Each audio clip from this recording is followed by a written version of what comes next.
বিসমিল্লাহির রহমানির রহিম। আসসালামু আলাইকুম। কেমন আছেন সবাই? আজকে একটা পাটিগণিত নিয়ে এসেছি। খুবই সিম্পল, বাট আমরা অনেক সময় পরীক্ষায় মাঝে হঠাৎ হঠাৎ এগুলো দেখা যায়, বাট আমরা ঘাবড়ে যাই।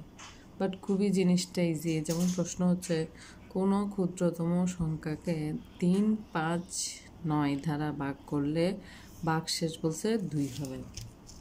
এখানে বের করতে বলছে কি, কোন ক্ষুদ্রতম সংখ্যাকে এত দ্বারা ভাগ করলে ভাগশেষ আবার 2 হবে। তাহলে প্রথমে আমাদেরকে যে সংখ্যাগুলো দিচ্ছেন ওগুলোর থেকে আগে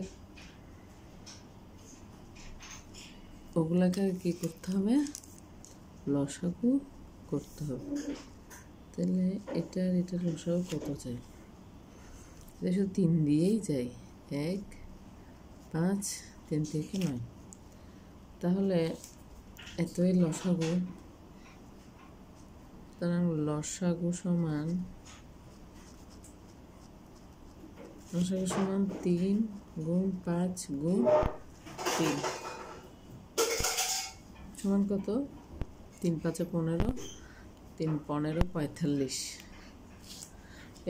এটা লসাগু পাইছি 45। এখন বলছে কোন ক্ষুদ্রতম সংখ্যাকে, অর্থাৎ এই সংখ্যার ভাগশেষ 2 হবে। তার মানে এটার সাথে 2 কি করে দিতে হবে। তাহলে ক্ষুদ্রতম সংখ্যাটি সবসময় মনে রাখতে হবে, যখন এরকম ভাগশেষ বলবে আমাদেরকে কি করতে হবে, লসাগুর সাথে যে ভাগশেষটা থাকবে এটা কি করতে হবে, যোগ করে দিতে হবে।